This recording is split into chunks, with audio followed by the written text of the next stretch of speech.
Du soleil, des palmiers, bienvenue en Californie. Nous sommes à Beverly Hills pour vous proposer un road trip inédit pour Caradisiac à bord de ce Ford F-150.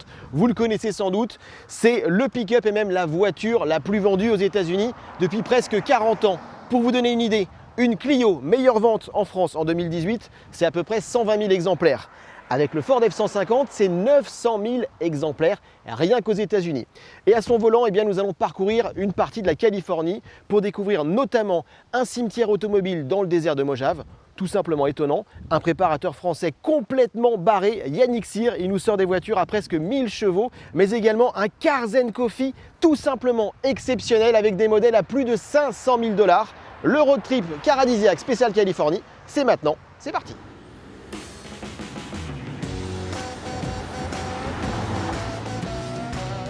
Alors pour l'instant, on est encore dans le quartier de Beverly Hills. L'occasion de vous parler quand même de ce pick-up F-150. On l'a dans une version limited, c'est-à-dire la version la plus haut de gamme, double cabine. Et franchement, c'est quand même un beau bébé, même ici pour les États-Unis, parce qu'en Californie, il y a pas mal de berlines. Pour les pick-up, ce sera un petit peu plus tard quand on sortira notamment en direction du désert de Mojave.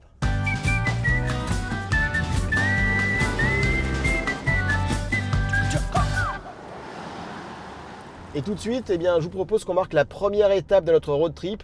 On va s'arrêter chez un Français, c'est Hervé, c'est l'heureux propriétaire du Heritage Garage.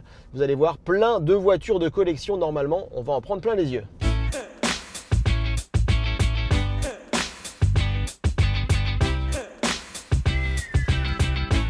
Corvette, Jaguar, Mercedes, Bentley.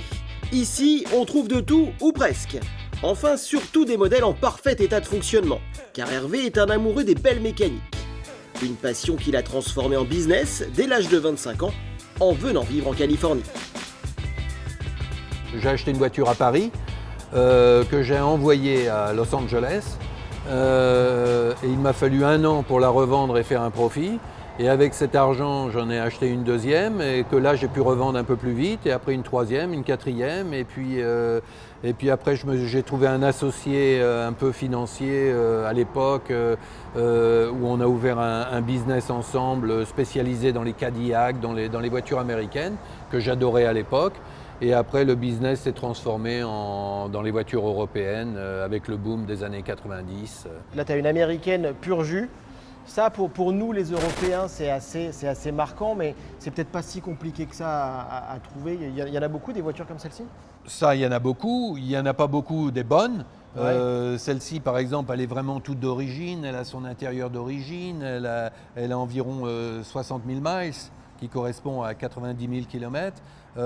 Et c'est pas cher pour 25 000 $. 25 000 $, ça ? 25 000 $. C'est très correct pour la qualité.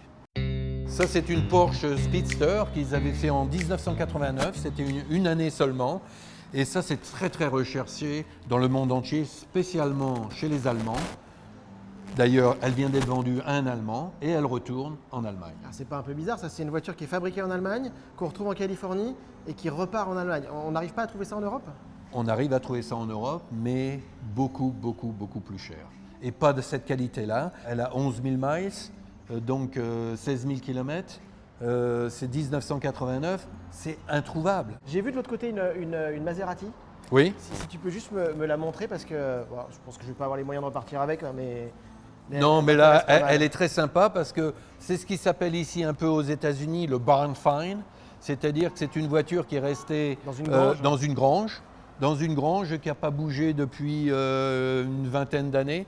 D'ailleurs, c'est pour ça qu'elle est là-bas derrière, parce qu'on a retiré le réservoir d'essence, on refait tous les carburateurs pour qu'elle redevienne roulante. On a essayé de la faire rouler il y a une quinzaine de jours et on n'arrêtait pas d'être à l'arrêt et donc on est obligé d'aller à travers tout le système d'essence. C'est quoi comme Maserati ? Alors ça, c'est une 1961 Maserati 3500 GT. Elle était faite par le carrossier Touring, Superleggera, ça veut dire super légère. Ouais. Et parce que c'est tout en aluminium. D'accord. Donc c'est une voiture quand même assez rare et dans un état vraiment, vraiment d'origine. Hervé a dû nous laisser, il est retourné à son business. Il y a beaucoup de clients en ce moment, notamment avec le retour des beaux jours, parce qu'en Californie, sur ce début d'année, il n'a pas forcément fait grand beau temps. C'est pas bon pour le business. Il est reparti, mais on ne va pas le laisser pour autant, parce qu'on va le retrouver. C'était il y a quelques jours. Nous sommes allés avec lui à un Cars & Coffee, vous savez, ces rassemblements de voitures d'exception. Et là, c'était de la folie, des voitures à plus de 500 000 $. Un sujet étonnant qu'on vous propose tout de suite. Et puis moi, je vais en profiter pour grimper à bord de cette 355 F1 Ferrari, vert bouteille. Couleur magnifique, mais c'est pas facile à vendre. Il est à peine 6 h du matin ce dimanche lorsqu'Hervé et son fils se rendent à un rendez-vous pas comme les autres au volant de cette splendide Mercedes 300 SL Roadster. Un moment privilégié qu'ils vont bientôt partager avec d'autres passionnés d'automobile, car aujourd'hui, sur la plage de Malibu, c'est Cars & Coffee. We just meet here once a month. And we keep it quiet, it's not publicized, there's no publicity. The location, we keep secret, but it's in Malibu, California. C'est ici que se retrouvent quelques-uns des plus grands collectionneurs de la région. Ferrari, Porsche, McLaren, anciennes ou récentes, plus c'est rare, mieux c'est. Il y a une Gullwing avec des roues Rudge. Ça vaut $1,5 million $. Hein. Là, c'est quand même un beau parking. Bon, et c'est que le début. Hein. Là, il est encore tôt. Il y a encore d'autres voitures qui vont arriver. Et c'est peu de le dire, car voir 3 AC Cobra réunis sur un même parking, c'est comme gagner à la loterie. Ça n'arrive quasiment jamais. Elles ont été construites ici, en Californie, dans les années 60, à moins de 600 exemplaires. Plus loin, nous découvrons cette De Tomaso Pantera de 1971. Sous son capot, un V8 Ford de 310 chevaux. Ou encore cette magnifique Porsche Speedster intérieur rouge. Mais le clou du spectacle, c'est à n'en pas douter, cette Ferrari 275 GTB Long Nose, l'une des plus belles GT à moteur à vent de l'histoire. Good morning, bonjour, ça va? Hey, c'est ta voiture ça? Ouais, elle est bien. Hein. Construite en 1966 à environ 200 exemplaires, elle représente un parfait compromis entre confort et sportivité. We'll downshift a little bit.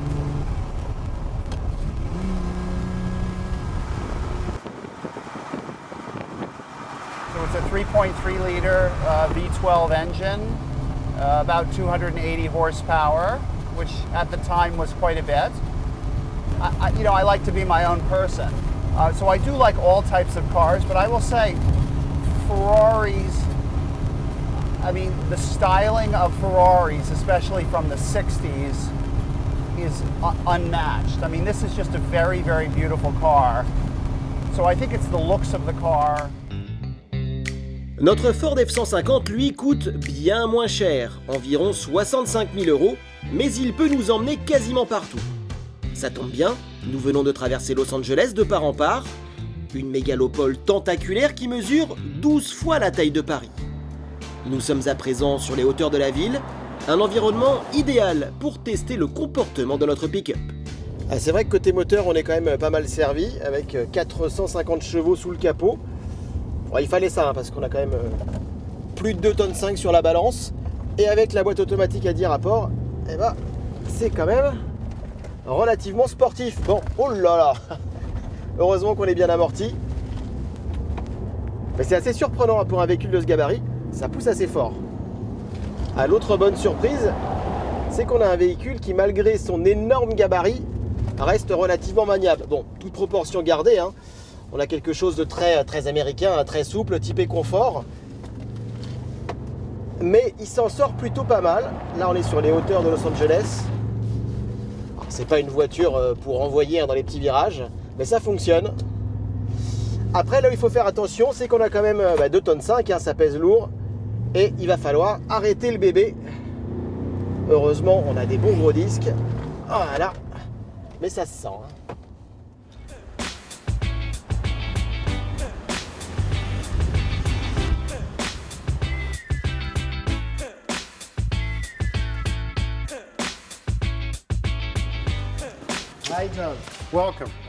Cet homme qui nous accueille avec le sourire, c'est Jonathan Ward, le fondateur de la marque Icon. Véritable référence en Californie lorsqu'il s'agit de revisiter des modèles mythiques pour les remettre au goût du jour. my love for classic transportation design, but my lack of patience for old mechanical. So we try and re-engineer originals to work in the modern traffic. Et lorsque Jonathan s'attaque à un pick-up Chevrolet des années 50, voilà le résultat. Une véritable pièce de collection dont seule la carrosserie a été conservée. Tout le reste a changé. 4 roues indépendantes, de nouvelles suspensions, un système de freinage Brembo et sous le capot, tenez-vous bien, un moteur de Corvette de plus de 430 chevaux. Every little piece has been redesigned, trying to be honest to the 1940s styling, but things like the seat is all new with Tempur-Pedic foam, French calf leather, CNC aluminum trim in an Art Deco style. The dashboard now, of course, because you've got air conditioning and navigation, but we wanted to keep a classic style. Now you have a navigation system. Yeah. And it's So then you don't have to look at the modern, because too many times I think when people modify a classic car, they lose the beauty, they lose the style of the original. So we found this wood in Ireland. So it's black oak. It's carbon date certified to be over 5,000 years old. 5,000. And it was crazy work for us too, because when you cut it, it cuts like a metal. It is rock hard. And no stain. So this is the natural color. It's just been waxed. So it's beautiful and it's got a sense of history. Autre modèle et autre histoire, un peu plus loin dans les ateliers d'Icon, avec ce qu'ils appellent le derelict. The idea of a derelict is that we take the style and patina of a vehicle that has just been discovered in a barn. That romantic image, right? Yes. Then we will laser scan the shell of that vehicle and we will design a modern vehicle in the computer that fits with the original body. So I put this from here forward is an old DeSoto. From here back is an old Chrysler. It took me 4 years to find them in almost the same color. And then an old ambulance siren from World War II, which when my kids, I've had this car for 10 years, but when my kids were younger at school at the playground, I could be 2 blocks away and then it always... And it's still working? Oh, yeah. Is it possible to Oh, sure. Yes, to listen maybe the engine and the horn? So you have 2 horns.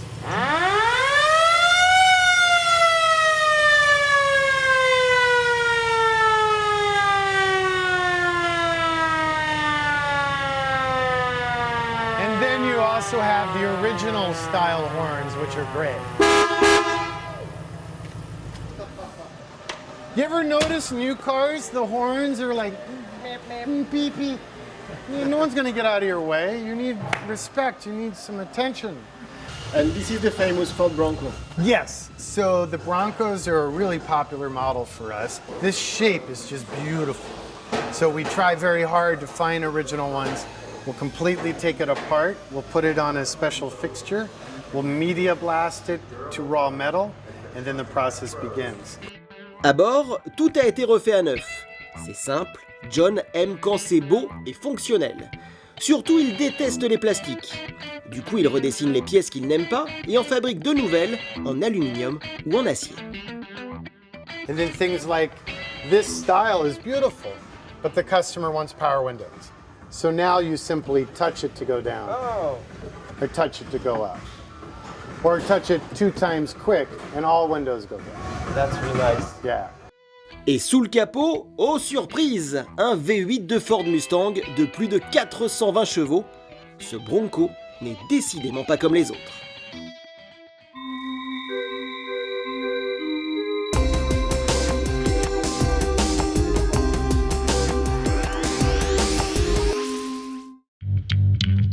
Autre ambiance, mais confort toujours aussi appréciable à bord de notre Ford F-150, en route pour le désert de Mojave, situé à environ 300 km à l'est de Los Angeles.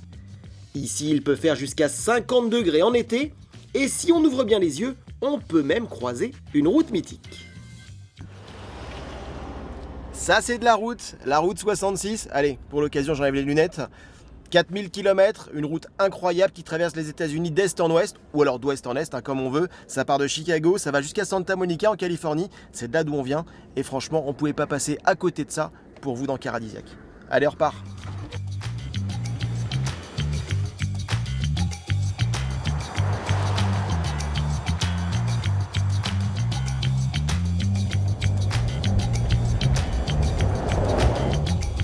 Souvent de la qualité des autoroutes en France ou par exemple en Allemagne où c'est particulièrement défoncé, et bien je peux vous dire qu'ici aux États-Unis c'est encore pire. Regardez, moi je veux simplement boire de l'eau et ça tremble en permanence. Normalement je vais réussir à le faire, mais on est quand même à bord d'un gros pick-up bien confortable qui est fait pour traverser les États-Unis et c'est pas évident. Alors on va boire une gorgée.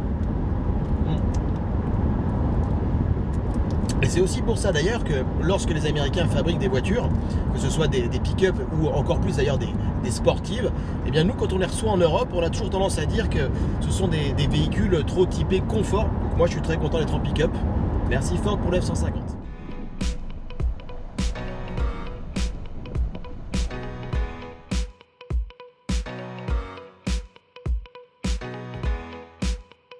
Faut bien reprendre des forces pour filmer.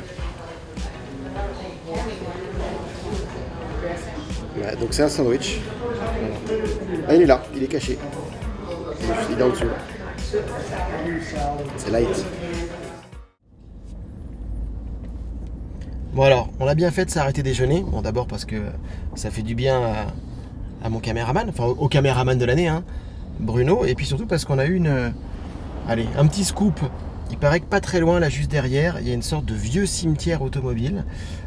Bon, il faut passer sur une petite partie off-road, ce qui n'est pas bien compliqué avec le F-150 d'ailleurs. On va passer tout de suite. Voilà, en mode 4 roues motrices. Et normalement, on n'est plus très loin parce qu'il faut passer le wagon. Voilà, on arrive au wagon. Et le cimetière se trouve là-bas sur la droite. Et on va aller jeter un coup d'œil.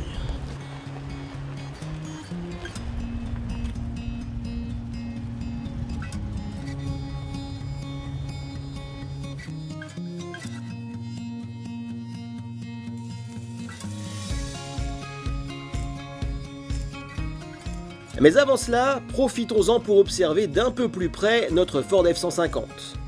Un véritable mastodonte de 6,18 m de long lorsqu'il est équipé comme nous d'une double cabine. Pour autant, il ne fait pas brut de décoffrage grâce notamment à sa calandre, imposante mais joliment mise en valeur, ou encore à ses jantes aluminium de 22 pouces. On apprécie ses marchepieds électriques, hyper pratiques pour un véhicule de 2 mètres de haut. Mais le point le plus important reste évidemment sa benne, avec un haillon électrique capable d'embarquer quasiment tout ce que vous voudrez. Bon allez, il faut que je vous explique quand même, là on a quoi? 1, 2, 3, 6, 9, on a 9 carcasses de voitures. Et bien ici en fait il s'agit d'un ancien cimetière automobile. Alors à l'époque il y avait, c'est-à-dire il y a quand même une trentaine, une quarantaine d'années. J'ai jamais envie d'aller plus loin parce que là on a des véhicules qui datent des années 50 pour certains. Et bien ici avant c'était un grand cimetière automobile et la municipalité pour sécuriser un petit peu l'endroit parce que malheureusement il y a eu des accidents avec des gens notamment qui ont traversé les voies et avec le train derrière, et ben, ça s'est mal passé. Et bien certains modèles ont été enfouis sous terre partout autour de nous. Il ne reste plus que cela aujourd'hui. On va quand même essayer de les découvrir, mais comme on n'est pas spécialiste d'américaine, on va peut-être avoir besoin de votre aide sur les commentaires de cette vidéo. Bon, là, a priori, c'est une Buick Skylark. Bon, je vous la fais pas, hein. C'est marqué ici. En revanche, ce que je sais, c'est que c'est une voiture qui est sortie dans les années 50 pour fêter le 50e anniversaire de la marque Buick, donc marque américaine. Et il y a eu, je crois, 4 ou 5 générations. Et puis par là-bas, j'ai vu une Cadillac. Pour le reste, on va essayer de découvrir. Hein. Vous l'aurez compris, difficile pour nous de reconnaître ces modèles. Donc si vous y arrivez, on compte sur vous pour nous donner l'information dans les commentaires.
Allez, avant de repartir en direction de Los Angeles, prenons quelques instants pour découvrir plus en détail l'habitacle de notre Ford F-150.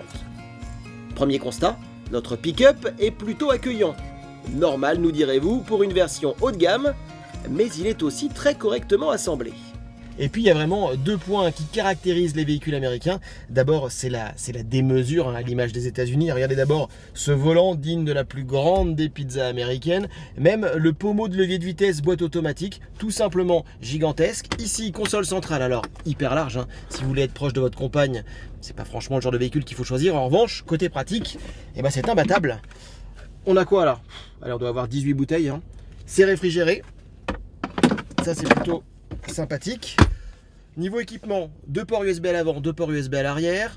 Un vrai système de recharge. Alors allume-cigare et prise électrique, 110 volts, c'est la norme aux États-Unis. Vous avez également ça à l'arrière avec les sièges chauffants. Donc sièges chauffants aussi à l'avant. Et puis carrément les sièges réfrigérés. Alors c'est bien quand il fait 30 degrés. Et je terminerai par ce pare-soleil, tout simplement gigantesque. Limite ça peut masquer la moitié de la visibilité.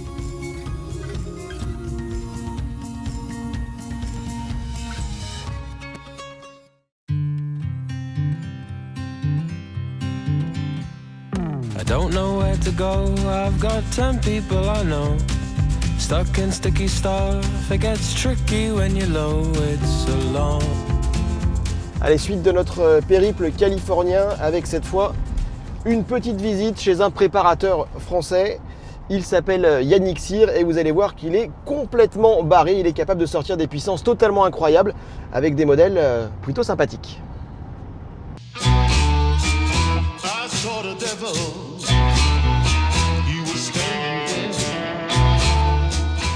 Créer ce qui n'a jamais été créé avant. Construire l'impensable. Améliorer encore et toujours les performances des modèles qui passent entre ses mains. Voilà la raison d'être de Yannick Cyr. Nous voici dans son garage californien. Attention, sacré personnage. Ici, on est libre de gonfler le bagnole. En France, c'est devenu la merde. Je ne sais pas si je peux dire ça ou pas, mais...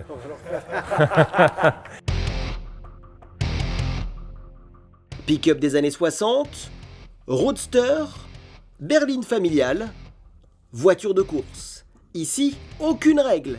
Tout ce qui passe entre les mains de Yannick peut potentiellement devenir un avion de chasse.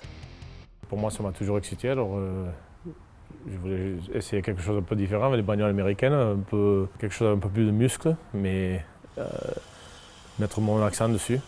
Et c'est un peu la passion européenne, de tenue de route, de freinage de haute vitesse, et de mettre ça en combinaison des voitures puissance américaines. En d'autres termes, Yannick est tout autant capable de booster les performances d'un moteur, d'installer un V8 de Corvette dans un cabriolet des années 60, ou, encore plus fou, de retravailler l'intégralité d'une voiture ancienne pour lui offrir la tenue de route d'une moderne. Et tout ça de manière totalement artisanale. Et moi j'aime bien utiliser les outils que n'importe qui peut acheter. Il y a plusieurs années, j'avais construit une voiture à 2 moteurs et je ne l'ai pas construit à mon shop, je l'ai construit chez moi. Et pour montrer que n'importe qui, si tu es passionné, n'importe qui peut faire n'importe quoi chez eux. Tu n'as pas besoin d'aller dans un shop et dépenser beaucoup d'argent. Et le moins que l'on puisse dire, c'est que cette voiture a de la gueule, et bien plus encore. Une création unique, construite en à peine 2 mois, qui prend la forme d'un hot rod de 1000 chevaux entraîné par 2 V8, alignés l'un derrière l'autre. Nom de code, priapisme, explication. Alors priapisme, c'est une condition médicale ici. Si tu prends les pilules bleues, les Viagra, et tu bandes pendant 4 heures, il faut que tu pars à l'hôpital, ça s'appelle un priapisme. Alors la voiture, elle est tellement excitante que c'est une condition où tu rentres dans la voiture et tu bandes tout le temps.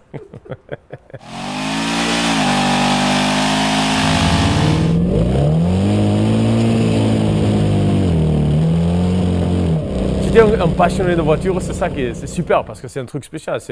Pour moi, c'est plein de pièces qui me restaient dans l'atelier que ça allait pourrir. Alors je voulais faire quelque chose avec. Autre réalisation, en cours cette fois, avec cette Jaguar XJ6 de 1968. Yannick compte s'en servir au quotidien pour emmener rapidement ses enfants à l'école. Et pour cause, il vient d'y installer un moteur Chevrolet de 1200 chevaux, des suspensions d'Aston Martin et même un deuxième réservoir. Alors pendant que Yannick est en plein travail, on va en profiter pour découvrir ce modèle. C'est un hot rod Ford de 1940, c'est particulièrement rare. On appelle ça un panel wagon. C'était notamment utilisé pour effectuer des livraisons. Évidemment là, il a été totalement remis au goût du jour. Pas dans le garage de Yannick. En revanche, Yannick, lui, eh bien, il va s'occuper du moteur notamment. Ici, on a déjà un beau moteur qui fait 500 chevaux, un V8. Eh bien, il va le remplacer par un moteur encore plus puissant, 700 chevaux, mais surtout plus robuste. Et le principal intérêt, eh bien, c'est que c'est Yannick qui va s'occuper de la mise au point. Forcément, ce sera aux petits oignons. Quant à cette splendide Pontiac GTO de 1966, c'est celle de Gordon, un fidèle client de Custom Performance. Une pièce unique en son genre qui a réclamé 12 mois de travail pour un budget d'environ 65 000 €. I just had it since it's part of my youth. I bought it when I was 21, and I always said I was going to restore it, but family and kids and everything else get in the way of that. And in 2014, we did it. Put it back on the road after sitting in my garage for 20 flipping years. All right. Si tu regardes la voiture, c'est une ancienne voiture, mais la suspension, les freins, ce que tu vois, c'est une vieille voiture, mais c'est une nouvelle voiture. Alors quand tu l'allumes, quand tu la conduis, elle est magnifique la bagnole. Avec désormais un moteur de Cadillac CTS-V de 2013, en d'autres termes, un bon gros V8 boosté à 600 chevaux. Quand tu ouvres le capot, et on voit vraiment, waouh, c'est nickel, c'est propre. Il n'y a pas des fils partout et tout ça, c'est ça qui prend du temps. Regardez, je vais juste effleurer l'accélérateur.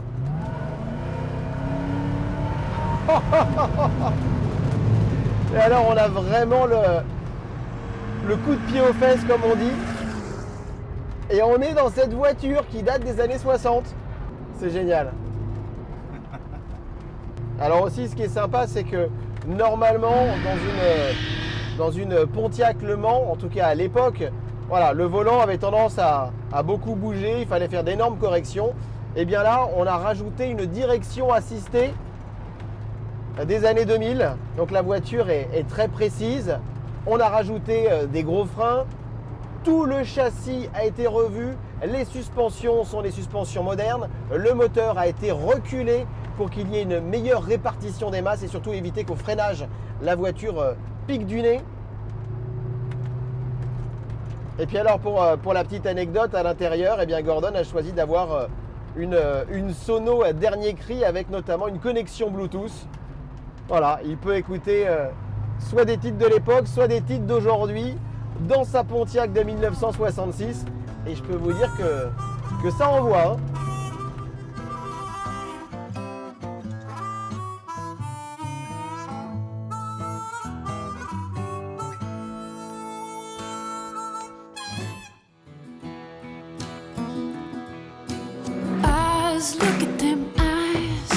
Et c'est sur ces belles images que notre road trip californien s'achève, toujours au volant de notre fidèle pick-up Ford F-150. Vous venez de le voir, la passion automobile est présente à chaque coin de rue en Californie, qu'il s'agisse de pick-up bodybuildés, d'anciennes aux performances incroyables ou de véritables icônes de la route. Une magnifique parenthèse que nous ne sommes pas prêts d'oublier.